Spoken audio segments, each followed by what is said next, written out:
Et si la forteresse la plus redoutée du siècle était, sans le savoir, un piège mortel pour ceux qui l'ont bâtie? Voici la dague d'acier, chef-d'œuvre de l'ingénierie militaire occidentale.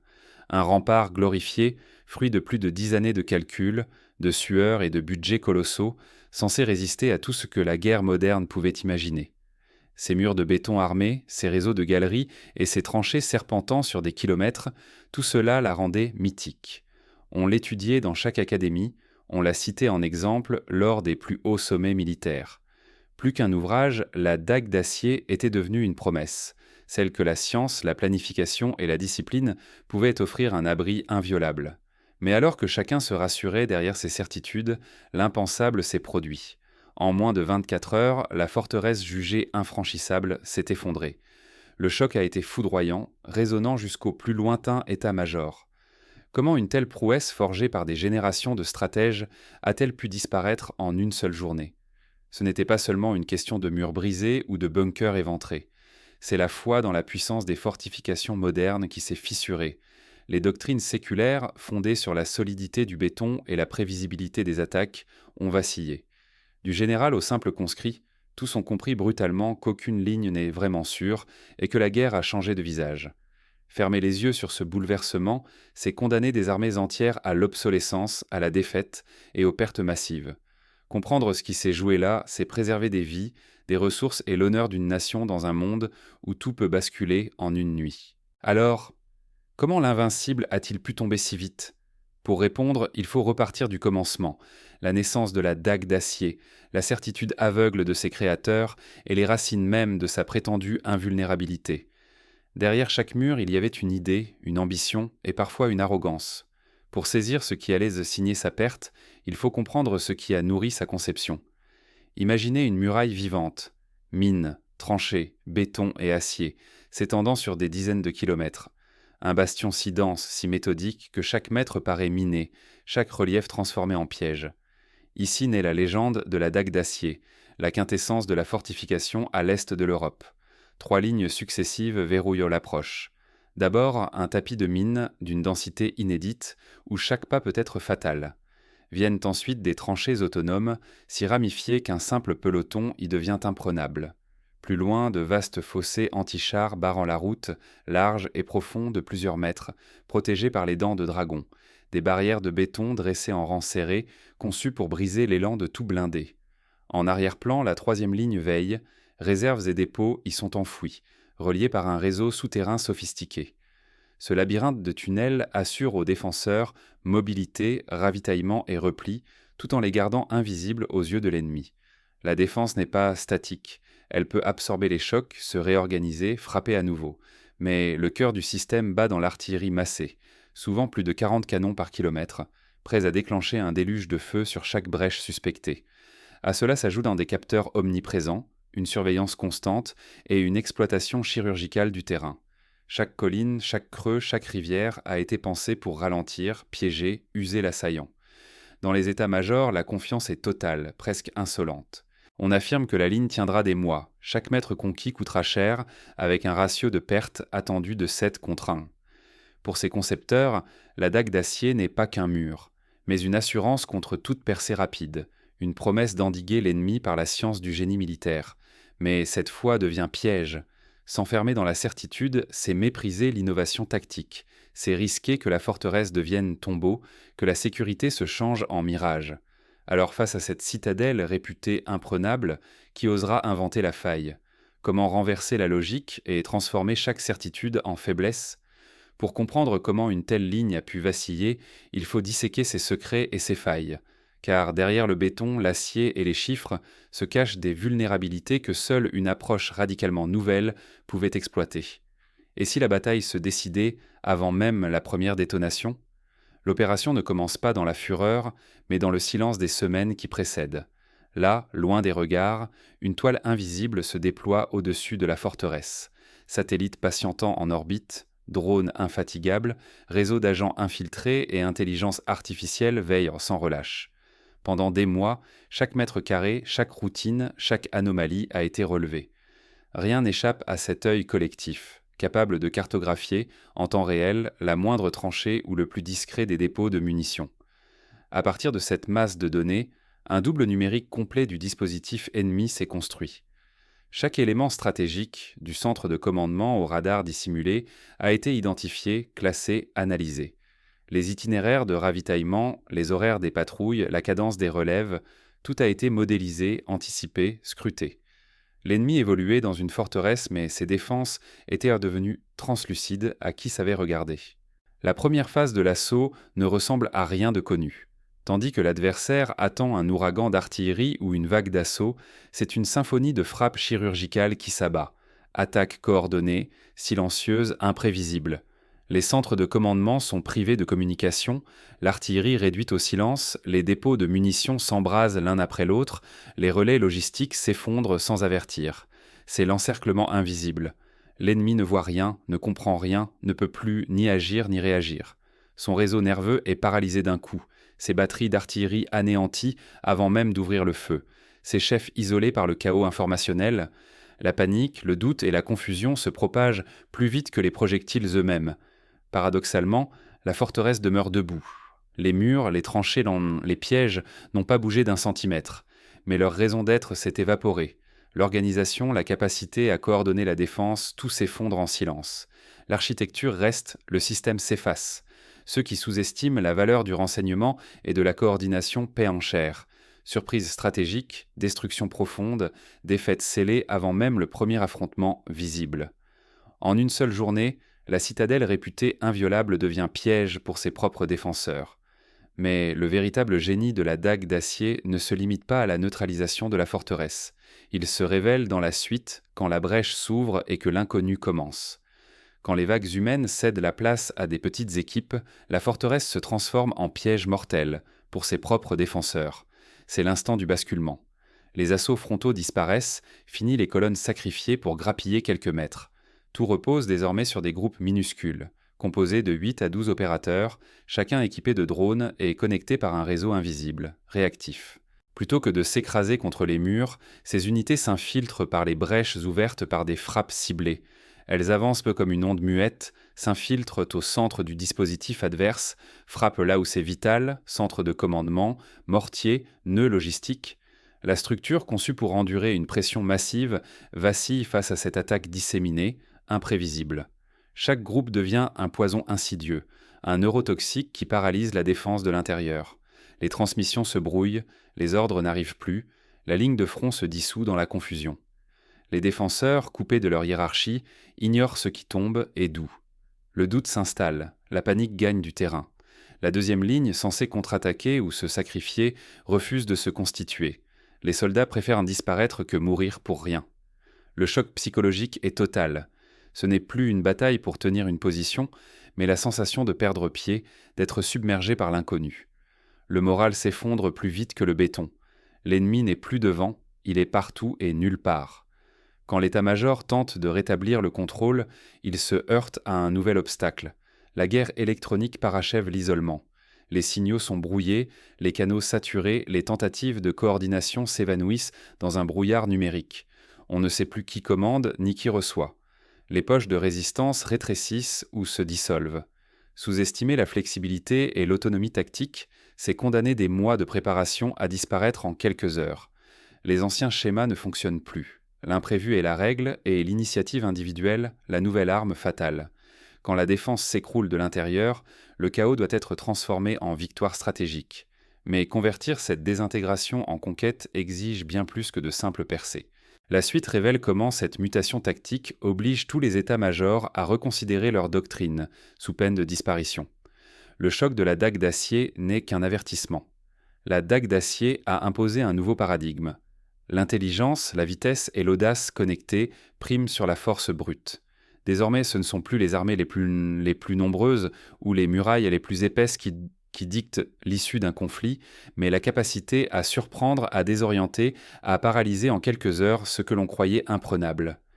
Tout débute par l'exploitation immédiate d'une faille. Des groupes blindés, mobiles et autonomes surgissent et frappent avec une précision chirurgicale guidée par un renseignement multidimensionnel en temps réel. Ils évitent l'affrontement frontal. Leurs cibles, ce sont les points vitaux, communication, logistique, voie de repli. La manœuvre vise à couper l'ennemi de toute capacité de réaction, à l'isoler avant même qu'il comprenne la nature du danger. En moins de 24 heures, l'effet domino se déclenche.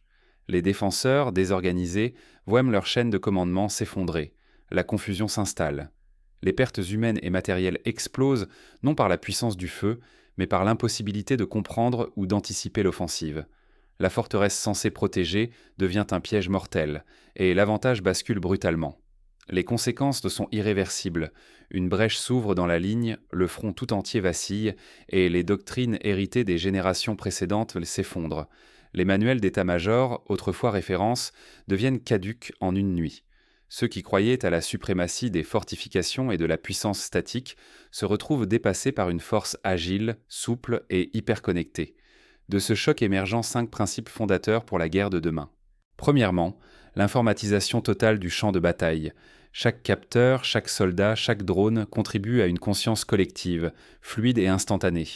Deuxièmement, l'imprévisibilité devient stratégique, exile les recettes figées, la surprise est la nouvelle règle d'or. Troisièmement, le drone passe d'outil à pilier, il voit tout, frappe partout, sans relâche. Quatrièmement, le soldat se mue en opérateur, interface humaine au sein d'un réseau d'armes, de capteurs et d'algorithmes. Enfin, la synchronisation multidomaine s'impose. Terre, air, cyberespace et information s'entrelacent en un balai décisionnel accéléré. Refuser ces principes, c'est s'exposer à la vulnérabilité et à la défaite programmée.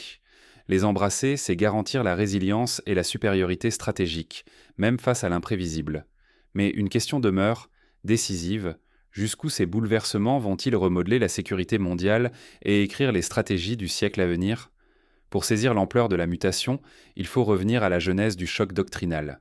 Car derrière chaque principe nouveau se cache une rupture concrète sur le terrain et des enseignements douloureusement acquis. La dague d'acier n'a pas simplement brisé une ligne, elle a fait voler en éclats des certitudes séculaires. Les forteresses de béton, les kilomètres de tranchées et les champs de mines, jadis garants de l'invincibilité, ont été balayés en moins de 24 heures. L'assaut n'a pas reposé sur une force brute supérieure, mais sur la maîtrise du renseignement, la fluidité des réseaux et la capacité à frapper là où personne ne s'y attendait. Ce choc révèle l'obsolescence des doctrines figées, nées du culte du matériel et de la quantité. Désormais, la puissance ne s'évalue plus au nombre de canons, mais à l'agilité tactique, à la vitesse d'adaptation, à la capacité d'anticiper l'inattendu. Ceux qui s'accrochent à la routine, empilent les bunkers sans repenser leur usage, s'exposent à un revers fatal, être pris de vitesse non par la force, mais par la ruse et la créativité de l'adversaire. Face à une défense réputée imprenable, ce sont les esprits capables de casser les schémas, les petites unités mobiles et les réseaux intelligents qui l'emportent. L'accumulation de moyens traditionnels ne suffit plus.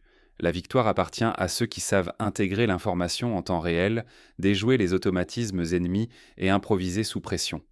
Le monde vient d'entrer dans une nouvelle ère du conflit. Les lignes fixes ne protègent plus, elles révèlent les failles. L'innovation rapide, l'agilité numérique et la capacité à opérer en essaim sont devenus les nouveaux piliers de la sécurité.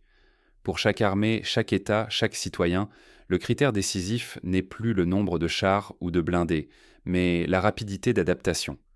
Se croire à l'abri derrière des murs ou des statistiques, c'est s'exposer à l'obsolescence. Qui n'ajuste pas sa pensée, ses systèmes et ses effectifs à cette réalité s'expose à être écrasé, non par la puissance, mais par l'intelligence adverse. L'histoire se souvient des retardataires et des arrogants, jamais des prudents. À l'heure où la guerre se joue dans les flux de données et la réactivité des petites équipes, il devient vital de réapprendre la souplesse. L'innovation n'est plus un luxe, mais une nécessité vitale. Se préparer à l'inattendu, apprendre à penser autrement, voilà le véritable défi de notre temps. Pour bien comprendre la portée de cette révolution, il est essentiel de comparer la dague d'acier à d'autres fortifications historiques qui, elles aussi, semblaient imprenables. Prenons l'exemple de la ligne Maginot, construite par la France entre les années 1920 et 1930. Cette ligne de défense, composée de blockhaus sophistiqués, de casemates et de réseaux souterrains élaborés, était censée stopper toute invasion venue de l'Est. Pourtant, en 1940, l'armée allemande l'a contournée par la Belgique, démontrant qu'aucune fortification, aussi solide soit-elle, ne peut résister à une stratégie innovante et à la surprise tactique. De même, la muraille de l'Atlantique, édifiée par l'Allemagne nazie, entre 1942 et 1944 pour empêcher tout débarquement allié a été percée en une seule journée lors du débarquement du 6 juin 1944. Malgré des milliers de bunkers, de champs de mines et de batteries côtières, la rapidité, la coordination et l'audace des forces alliées ont permis de transformer cette ligne de béton en piège pour ses propres défenseurs. Ces exemples historiques illustrent un enseignement fondamental. L'innovation, la capacité d'adaptation et la surprise stratégique priment toujours sur la puissance statique. Les forteresses du passé, tout comme la dague d'acier aujourd'hui, sont vouées à l'obsolescence dès lors qu'elles cessent d'évoluer, qu'elles se fient à la répétition plutôt qu'à l'anticipation. Dans le cas de la dague d'acier, une multitude de scénarios concrets ont illustré l'effondrement de la défense. Par exemple, lors de la première phase de l'attaque, les forces assaillantes ont déployé une combinaison inédite de drones de reconnaissance, de frappes de précision par munitions rôdeuses et d'unités de guerre électroniques. En moins de 6 heures, la quasi-totalité des postes de commandement avancés étaient neutralisés, et les artilleries ennemies réduites au silence par des frappes coordonnées. Les défenseurs, privés d'ordre, n'ont pu réagir à temps. Un autre scénario marquant a été l'infiltration nocturne de petits groupes de combat à travers les brèches ouvertes dans les champs de mines par des drones démineurs. Ces groupes, composés de 8 à 10 opérateurs, se sont glissés jusqu'aux dépôts logistiques, sabotant les réserves de carburant et d'armement, coupant ainsi l'alimentation en munitions des premières lignes. En l'espace d'une nuit, le réseau logistique de la forteresse, pourtant conçu pour résister à des semaines de siège, s'est retrouvé désarticulé. Au matin du deuxième jour, les défenseurs se sont retrouvés isolés, incapables de communiquer entre eux ou avec leur commandement supérieur. La panique s'est emparée des troupes, certaines unités tentant de se replier de manière désordonnée, d'autres abandonnant tout simplement leur position, convaincus que la ligne était déjà perdue. La guerre électronique a joué un rôle clé dans ce chaos. Les assaillants ont brouillé les fréquences radio, intercepté les transmissions et diffusé de fausses informations pour semer la confusion. Certains défenseurs ont reçu des ordres contradictoires, d'autres ont été victimes de simulations de frappes ciblées, créant un climat de peur et de suspicion généralisée. Face à cette désintégration, les commandants de la forteresse ont tenté de réorganiser la défense en s'appuyant sur les réserves de la troisième ligne. Mais ces forces, coupées de leur logistique et de leurs moyens de coordination, n'ont pas pu se déployer efficacement. En moins de 24 heures, la dague d'acier n'était plus qu'un ensemble de poches de résistance isolées, facilement neutralisées une à une. Cet effondrement n'est pas sans rappeler la chute de la forteresse de Singapour en 1942, alors que les Britanniques pensaient que la ville était imprenable face à une attaque navale. Les Japonais ont contourné la défense par la jungle, surprenant les défenseurs et forçant la reddition en moins d'une semaine. Là encore, l'excès de confiance, le manque d'adaptabilité et la sous-estimation de l'innovation adverse ont conduit à une défaite totale. La leçon est claire, dans la guerre moderne, la préparation ne suffit plus. Il faut anticiper sans cesse, repenser les schémas, investir dans la flexibilité, la résilience et l'innovation continue. Mais comment traduire ces principes en actions concrètes pour éviter de tomber dans le piège de la dague d'acier? Premièrement, il est crucial d'adopter une approche intégrée du renseignement. Cela signifie collecter, fusionner et analyser en temps réel des données issues de satellites, de drones, de capteurs au sol, mais aussi d'informations humaines. Un exemple frappant est la création de centres de commandement fusionnés, où des équipes multidisciplinaires croisent les informations issues de toutes les sources, permettant d'anticiper les mouvements adverses et d'identifier les failles du dispositif ennemi. Deuxièmement, il faut investir massivement dans la formation à la guerre électronique et à la cybersécurité. Les unités doivent être capables de résister à l'aveuglement électronique, de réagir au brouillage et de protéger leur réseau de communication contre les intrusions et les manipulations adverses. L'entraînement à la résilience numérique, à la gestion de crise et à la prise d'initiative individuelle doit être au cœur de la préparation des soldats et des officiers. Troisièmement, la modularité des forces devient une priorité. Plutôt que de miser sur des armées massives et rigides, il convient de privilégier la constitution de groupes autonomes, capables de s'adapter rapidement aux évolutions du terrain, de prendre des décisions localement et de mener des actions coordonnées sans attendre des ordres centralisés. Cette approche, inspirée des tactiques de la guérilla moderne et des forces spéciales, permet de conserver l'initiative même en situation de chaos informationnel. Quatrièmement, l'innovation technologique doit être continue. Cela signifie tester en permanence de nouveaux outils, intégrer les progrès de l'intelligence artificielle, des drones, des systèmes autonomes et adapter les doctrines en conséquence. Les cycles d'innovation doivent être raccourcis. Ce qui était valable hier ne le sera peut-être plus demain. Un exemple concret est le développement de munitions rôdeuses capables de surveiller, d'identifier et de frapper des cibles en temps quasi réel, bouleversant l'équilibre entre offense et défense. Cinquièmement, la préparation psychologique et morale des troupes est essentielle. Face à des situations d'isolement, de désinformation ou de rupture de la chaîne de commandement, il est vital que chaque soldat soit formé à l'autonomie, à la prise d'initiative et au maintien du moral. L'histoire récente montre que les armées capables de tenir dans la confusion, de s'adapter rapidement et de rebondir après un choc initial sont celles qui survivent et l'emportent. Enfin, il faut repenser la notion même de fortification.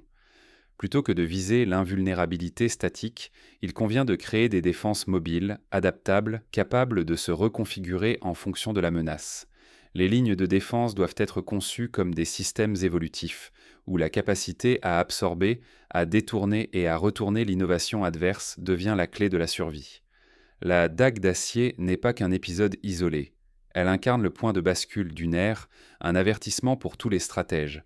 Elle rappelle que l'arrogance technologique, la routine doctrinale et l'illusion de la sécurité sont les pires ennemis de la victoire.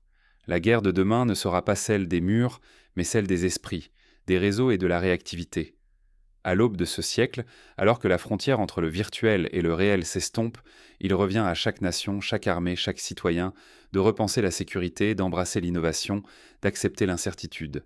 Ce n'est qu'à ce prix que l'on pourra éviter que la prochaine dague d'acier ne se retourne une fois encore contre ses propres bâtisseurs. Et vous, comment vous prépareriez-vous à l'imprévisible ? Quelles lignes de défense, physiques ou mentales, seriez-vous prêt à remettre en question pour survivre dans un monde où, en 24 heures, tout peut basculer ? L'histoire de la dague d'acier se referme, mais la question demeure suspendue. L'invulnérabilité existe-t-elle encore, ou n'est-elle qu'un mirage rassurant dans la brume du siècle nouveau ?